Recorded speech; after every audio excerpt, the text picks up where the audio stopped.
Hola, ¿qué tal? Sean bienvenidos a un capítulo más de Dixie Dog, Diccionario para docentes. Y bien, pues el día de hoy vamos a comenzar con una pequeña analogía entre nuestro video pasado, en el cual hablamos un poquito acerca de algunas notitas, comentarios que ustedes nos habían pedido, y en lo que vamos a ver el día de hoy.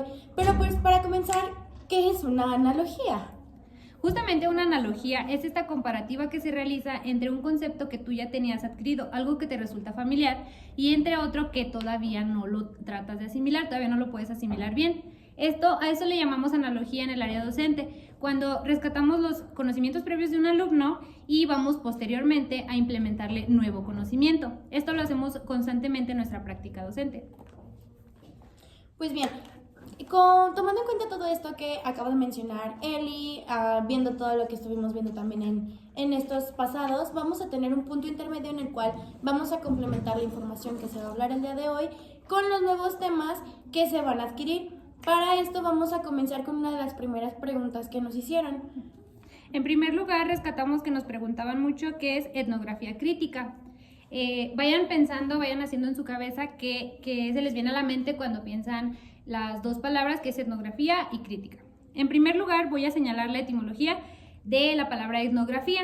Grafía viene del estudio, de la palabra estudio, y etno de pueblo. ¿Qué quiere decir? La etnografía es un estudio que se hace conforme el tipo de pueblo que tú tengas. Es decir, si va dirigido a un sector educativo, de ese estilo va a ser tu investigación. Y así sucesivamente, como cambie tu sector de investigación, tu campo de investigación, va a cambiar también el modo en el que investigas y en el que te involucras como investigador etnográfico. Ahora, etnografía crítica. Se le atribuye esta palabra cuando nosotros tratamos de profundizar y hacer un análisis más a detalle del suceso o fenómeno social, no solo viendo lo que ocurre a simple vista, sino finalmente llevando a un análisis y posteriormente dar una solución. Esto es para explorarlo, pero que no se quede solo ahí, sino que muestre diferencias entre cómo encontraste antes de investigar y el cómo resultó al final. Hay muchos autores, si quieren leer un poco más, está Thomas 2003, que habla cómo podemos describir la cultura para hacer un cambio. También tenemos a Fernández 2007, que nos dice cómo debe ser un investigador de este tipo. Y otra pregunta que nos habían dicho mucho es... Luz. Básicamente preguntaban el qué era o el cómo se relacionaba o cómo aplicaban el neofuncionalismo. Primero, para empezar, ¿qué es el neofuncionalismo? Podemos verlo desde distintos ángulos y principalmente el que más se conoce es que esto es una teoría que analiza o investiga el cómo se relacionan lo que son los seres sociales y cómo se adaptan o cómo interactúan en su entorno social. Ya yéndonos de una manera más específica al entorno lo que es educativo, más allá del cómo se relacionan o sociabilizan, también habla referente al cómo se considera que la educación es un sistema que provee de una manera continua y eficaz o de una manera más fuerte, digámoslo así, a los alumnos. Veámoslo desde este punto. Se va a relacionar el cómo se adquieren los conocimientos mediante la comunicación e interacción de los alumnos, pero a la vez también el cómo nos adaptamos, digamos en este caso Melanie y yo, para adquirir el mismo conocimiento. Si bien puede ser un poquito, digamos, tedioso o complicado el hecho de que adaptemos la misma información para las dos personas, se busca un punto intermedio en el cual los dos podamos compaginar, y en este caso ya teniendo esta compaginación entre Melanie y yo, al igual Eli y David, podamos llegar a la misma información o a la misma, al mismo conocimiento o nivel de aprendizaje, teniendo en cuenta cada una de las capacidades que tiene cada uno de los alumnos. Muy bien, la siguiente pregunta que se repitió mucho la tiene mi compañero David. Fue la de ¿qué es el neopositivismo? Muy bien, el neopositivismo o positivismo lógico fue un movimiento filosófico que surgió en el siglo XX, disculpen, y esta disciplina se encargaba en comparar los sistemas educativos de diferentes países, así analizando las diferencias y similitudes que éstas tenían. Pero ¿cómo lo hacía?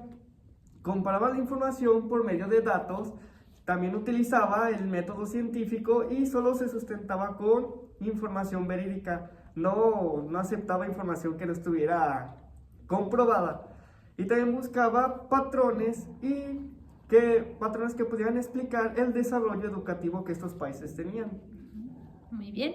Y por último, una pregunta que se repitió también mucho, la tiene mi compañera Melanie.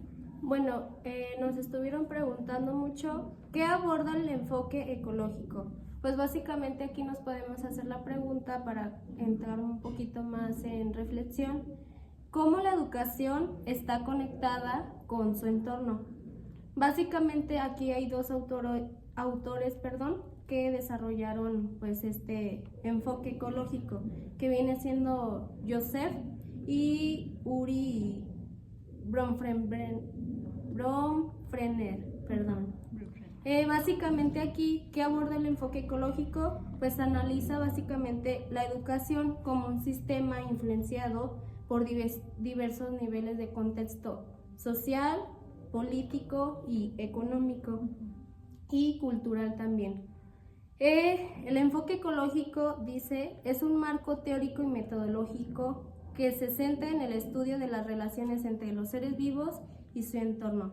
Básicamente quiere decir que la educación no solo se centra en el aula, sino hay que ver más allá de cómo la educación va ampliando su, ¿cómo se dice? Su alcance, no solo en el aula, sino pues más allá de ella misma.